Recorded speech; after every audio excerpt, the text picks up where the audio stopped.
Mbere yuko dutangira hari ikibazo nshaka kuba ndibuze kuba nakubaza kandi icyo kibazo ukinsubize nkaho uri imbere. Ukinsubirize mu mutima ariko umere nkaho urimo urakinsubiza.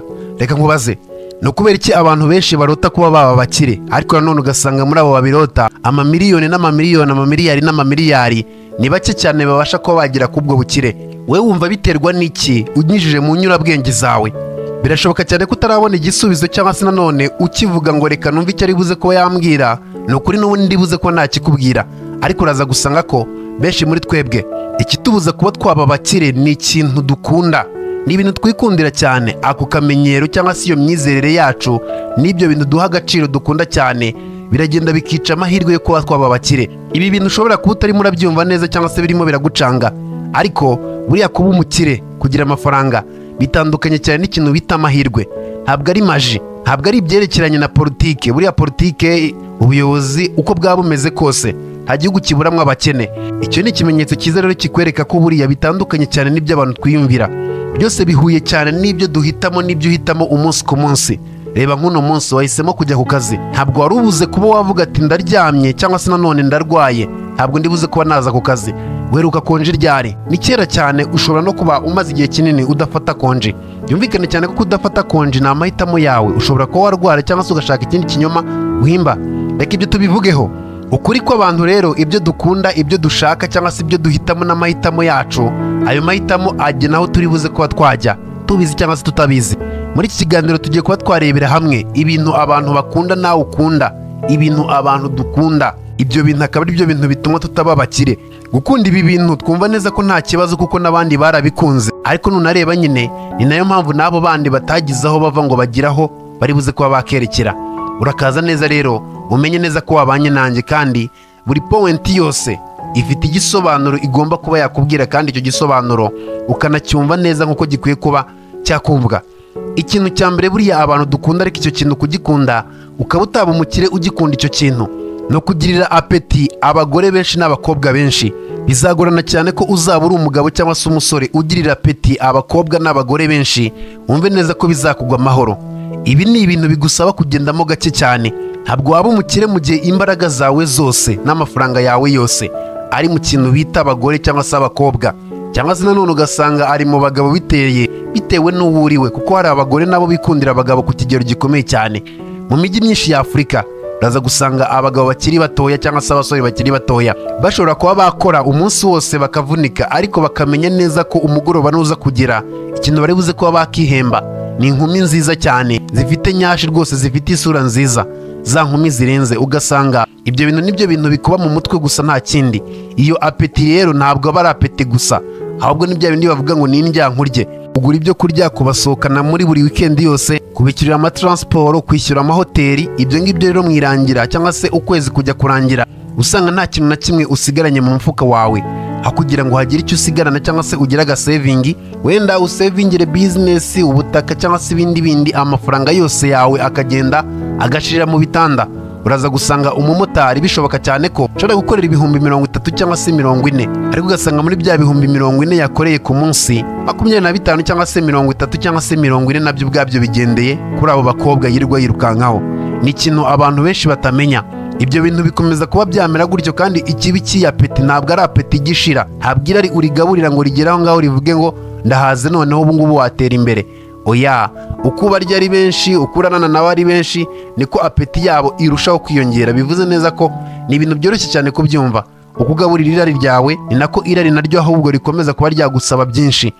Ikintu bita ibyishimo by'uyu munsi ni ibyishimo benshi cyane twishimira, ariko ni ibyishimo nanone bidusema. Ni bya byishimo bikuryohera ariko bikazakwiba ejo hawe hazaza.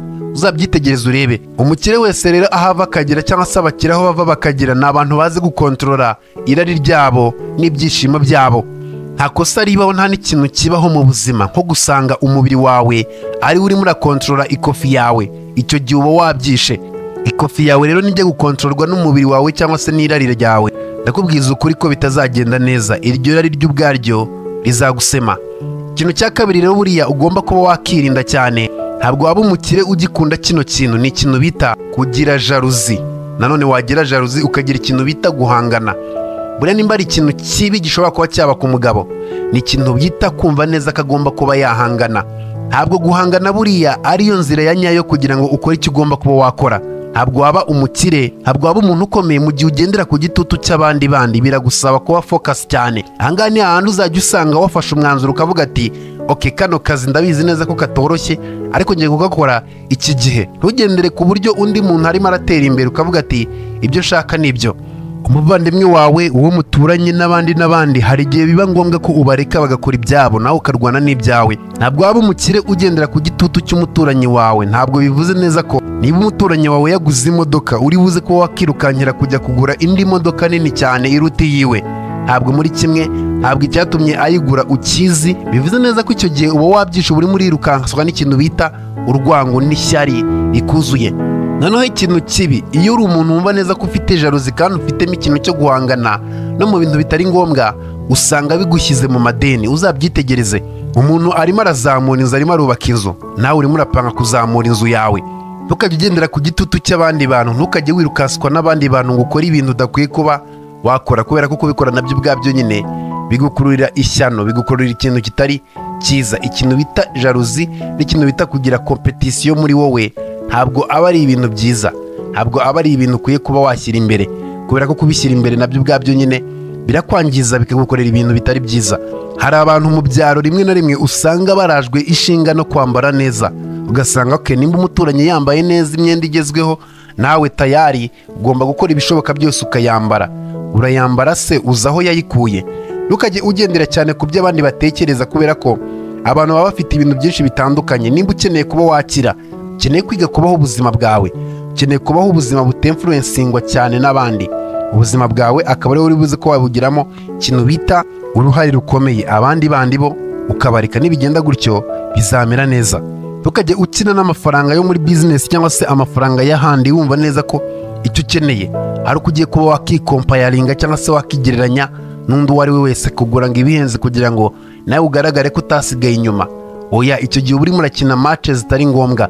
Ikintu bita jalousie na competition itarangira, ibyo bintu bituma utakaza amafaranga yawe kugira ngo ugaragare nk'aho ungana n'umuntu, ariko mu by'ukuri buriya ntabwo abantu bajya bangana, nta nubwo bishoboka. Uzitegereze, ushobora gukorera amafaranga imyaka yawe yose umaze y'ubuzima, hakaza umwana wawe cyangwa se undi wundi ayo mafaranga wakoreye akayakorera mu gihe cy'umwaka umwe cyangwa se ukwezi kumwe. Tekereza ubuzima bwawe bwose akagira umuntu ubukorera mu gihe kimwe.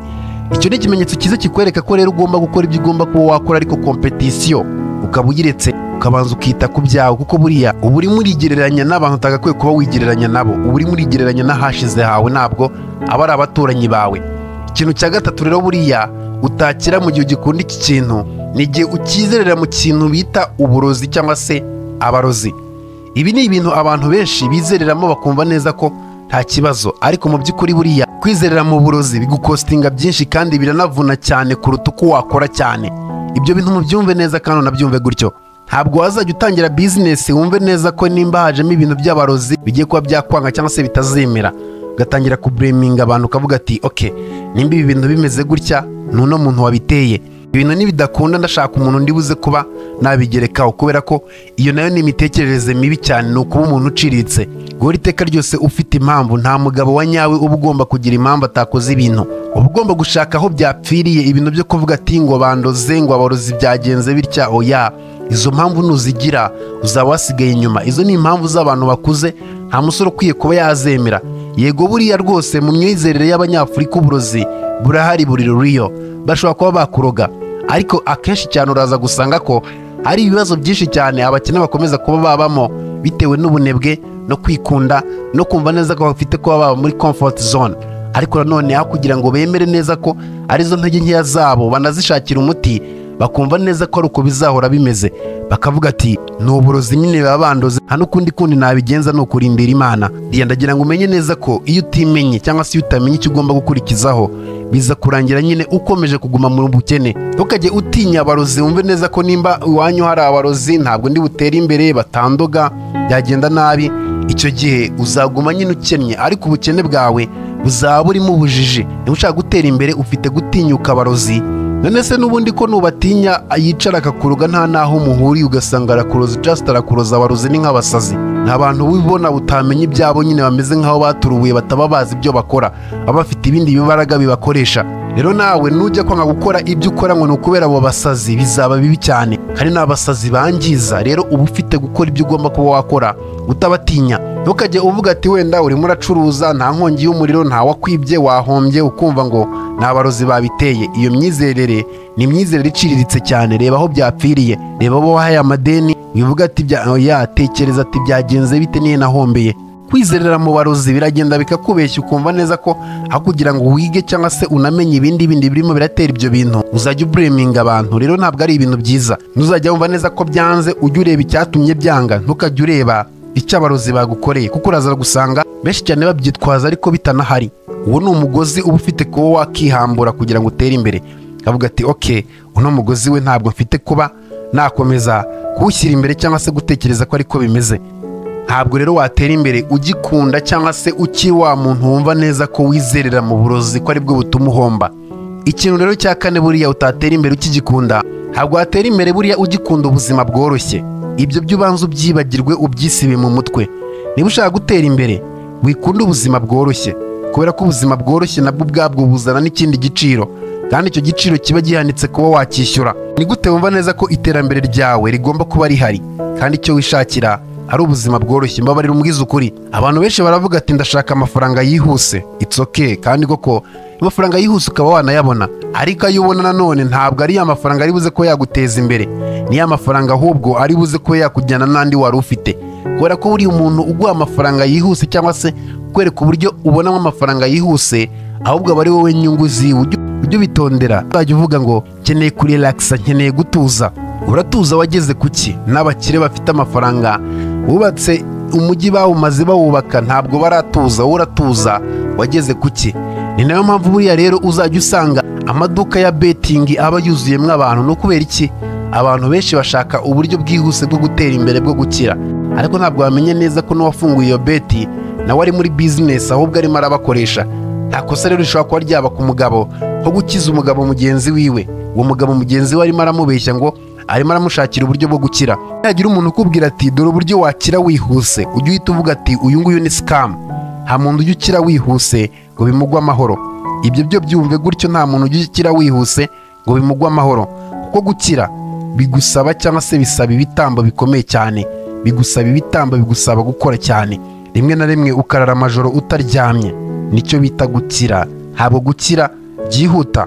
Ntukajye ukunda cyangwa se wumve neza ko kunyura shortcut, inzira za bugufi, ari byo bintu byiza cyane bizatuma ibintu bigenda neza. Izo nzira uzizereramo, yewe ukanabikora ukanabigenza gutyo, ariko nanone iherezo ntabwo rikugendera neza. Mbega ni ahantu utangira kubona neza ko bishoboka cyane ko ushobora kuba warataye igihe, kandi ukabona ko wataye igihe nta n'igihe cyo kuba wagarura icyo gihe nyine wataye, ukakira urwaje, ugahora urira ukanapfurira. Bwana narakubwiye ati buriya umuntu wese wavutse aba agiye kuba yasaza, nta n'ikindi kintu kibiri buze kuba cyakurikiraho. Ntukajye wumva neza ngo umuntu yavutse uvuge ngo arimo arakura. Akura bwahe ko arimo arasaza? Ikintu cya gatanu rero utakira mu gihe icyo kintu ukigikunda, ni ikintu bita kuba muri comfort zone, cyangwa se kuba hantu wishimiye. Iyi si uburyo iteye ni isi itakwemera kuba wakira mu gihe ugikunda, kuba uri umuntu nyine wishimiye kuba uko nguko umeze. Isi kugira ngo ukire utere imbere biragusaba rimwe na rimwe kwibabaza, biragusaba kwakira ukuri, ukakira reality, ukumva neza ko hari ibyo ugomba kuba watangamo ibyo bitambo. Ibyo utangamo ibitambo rero harimo kumva neza ko ugomba kuba wahora iteka ryose umeze neza. Ntabwo wakira mu gihe utinya kuba wamera nabi, ntabwo bishoboka. Niba ushaka kuba wakira, iga gukunda kumera nabi, iga gukunda gukora bya bintu rimwe na rimwe utishimiye, ariko ubikore ufite icyo bita plan. Uvuga ati ibi bintu birimo biramvuna, ndimo ndabikora, ariko icyo nshaka ndabizi neza ko ndibuze kuba nakigeraho. Yego ubikore bikuvunnye, unabikora utabikunze, ariko still uvuga ati icyo ndi kwirukankaho ndakizi, ibyo bintu bizagenda neza. Ariko nimba ukiri wa muntu ukunda comfort zone, ahantu nyine wumva neza ko wishimiye, dia bizagorana cyane. Urasanga abantu benshi batangamo ibitambo, kuryama ugasanga umugabo ntaryama, umugabo ntiyishima, umugabo rimwe na rimwe icyubahiro cyiwe yagishyize ku ruhande kugira ngo agere ku ntsinzi yiwe. Ugasanga abagabo nibyo bibereyemo mu gihe wowe ubwawe urimo urabibaho. Nanone kubibaho kwawe urimo uranaguza. Uraza gusanga hari umugabo cyangwa se hari umusore ukubwira ati njye ntabwo nakorera ku zuba, njye ntabwo nakora kariya kazi, aho kugira ngo ngakore byaruta cyane nkicara. Dia uricara wicaranye iki? Ukajya wicara nta mafaranga ufite kandi hari aho wayabona, ni hahandi uba usanga umuntu avuga ati njye ntabwo natangira ibintu bitoya, ntabwo najya ku muhanda ngo ncuruze, ntabwo njyewe natuma abantu banseka. Baraguseka se ahubwo ko banaguseka cyane. Uzajya usanga abantu benshi bagraduatinze barindiriye cyangwa se barindira imyaka igeze muri 5 kugira ngo babone ama office manini cyane, mu gihe inshuti zabo zo zatangiye business rimwe na rimwe ziciriritse bumva neza ko batakora, ariko izo business akaba arizo zibakura iyo bagiye. Uraza gusanga ko buriya umuntu wize aba yarize, nimba atangiye iyo business iciriritse arayimanaginga cyane kuko afite ubumenyi bumwemerera kuyimanaginga kuruta wa wundi utarigeze wiga. Ni nayo mpamvu rero buri umuntu wize agakora business iciriritse akenshi cyane akunda kuba yakira, kubera ko ajya mu bintu abantu batize bakora neza, we akabikora nk'uwize, ntabwo abitindamo, kubera ko ahita abona imiryango ifunguye, iyo miryango akayinjiramo. Bitandukanye cyane ko hari undi uzabibona, kuko iyo miryango kugira ngo uyibone biragusaba kunyura mwako gahegenyi, kwemera neza ukaryama hasi kugira ngo urunguru kubona ati nyamaraga hariya harimo umuryango, ujye wagenda. Ariko nukomeze guhagarara nutemera kujya hasi ngo urebe iyo miryango, uzakomeza uhagaze ariko none ntacyo uhagazeho. Niyumva neza ko ukunda kuba waba comfort, ujye umenya neza ko bishoboka cyane ko inzozi zawe urimo urazishyingura, kandi gukura kwawe no gutera imbere bishobora kuzagorana. Nimba nanone urindiriye byinshi kugira ngo utangire, ndagukomeje cyane kuko ibyo byinshi ushobora kutazigera ubibona. Ikintu cya gatandatu rero utakira mu gihe ugikunda iki kintu ni ikintu bita icyo kunywa inzoga. Biragoye cyane ko wakira mu gihe inzoga ariyo nshuti yawe. Ibi bintu banza ubyibagirwe rwose kuko biragoye. Inzoga nimba ariyo nshuti yawe biragusaba kubanza kuzigabanya ku kigero ubona neza ko nyine wazigabanyije hafi ya ntazo, cyangwa se nanone uzireke. Ati ni ukubera iki? Muri buri mujyi wose wa Afurika uraza gusanga ko hari ikintu bita bara, kandi bara zikora buri munsi. Kandi nujya kureba mu izo bara uraza gusanga zuzuyemo urubyiruko. Usanga abantu barimo ni babandi bafite inzozi nini ngari, banazikuganiriza wumve neza ko ari ngari, ariko usanga ikintu bita imifuka yabo nta kintu na kimwe gihari. Ikosa rindi rero bakoze ni ukunywa n'izo nzoga. Abantu benshi kunywa inzoga bumva neza ko bibaruhura, ariko mu by'ukuri nanone ni ukugwa ibyishimo by'igihe gitoya, ariko mu by'ukuri urimo uramira uburozi. Ntukajye ubaho udafite amafaranga ariko nanone ngo nayo wari ufite nayo yamiragure. Kuraza gusanga ko birimo biragukostinga igihe, ubuzima n'amafaranga urimo uramiragura. Ikosa rizabaho rero ni uko uzajya usanga igihe cyaragucitse nta n'ahandi handi wakigarurira. Ni gute umbwira neza ko buri mugoroba ushobora kuba watakaza byibuze ibihumbi 10? Buri mugoroba 10 rigenda, ukwezi ni ibihumbi 300. Umbwire ngo nanone umushahara wawe, imishahara yo muri Afurika turayizi, uzi uburyo imeze. Hanyuma nanone umbwire fata amafaranga yawe yose ukorera, ukuremo iyo noti ya 300, umbwire ati ibi bintu bimeze gute? Buriya ntabwo alcohol yica ubuzima bwawe cyangwa se kwangiza gusa, ahubwo ikikora ikwiba hazaza. Icupa rimwe cyangwa se amacupa 2 unywa buri munsi wumva neza kutayarara, ayo macupa ashobora kublokinga cyangwa se agatuma inyubako yawe itazigera izamuka. Rero ujye witonda. Ikintu rero cya 7 utakira mu gihe ugikunda iki kintu ni ikintu bita kunywa itabi no gutakaza ubuzima bwawe. Bizagorana cyane ko uzigera umukire mu gihe ubuzima bwawe ubwangiza cyangwa se ubuzima bwawe ubutwikisha itabi, isigara, ibiyobyabwenge. Ndakubwiza ukuri ko ibyo bintu bikostinga abantu amafaranga, kandi mu by'ukuri bitanayinjiza. Bivuze neza ko ubu bikeneye buri munsi, kandi nanone bikaguca intege. Ariko kuguca intege bikomeza kukubwira ati nubwo naguciye intege ntabwo bivuga neza ko udafite kuba wangura. Tekereza icyo kintu kigukonsiyuminga kitanaguha umwanya wo kuba wakora. Ni ikintu ufite kwitondera cyane. Ukuri guhari rero bavandimwe, mugomba kumenya neza ko ukuri kw'iyisi ni ukuri guhanda cyane, kandi buriya ntabwo ubukene ari ukubura amafaranga gusa, ahubwo hari n'igihe ubukene bugendana cyane n'imyumvire n'imitekerereze mibi, imyizerere yawe n'ibindi bindi dushobora kuba watekereza. Niba ushaka gutera imbere hari ibyo ugomba kuba wareka, hari ibyo ugomba kuba watangamo ibitambo. Ibyo nibiba gutyo uzatera imbere, ariko ibyo nubibura uzakomeza kuba nyine witwa umuntu ukeneye iterambere ariko utazi iterambere ryawe rizava. Hari byinshi cyane navuga, ariko nanone ubikeneye unabishaka wakandika tukazakora igice cya 2 nta kibazo. Gusa mwakoze kubana nanjye, ikiganiro cyo n'isi n'abantu.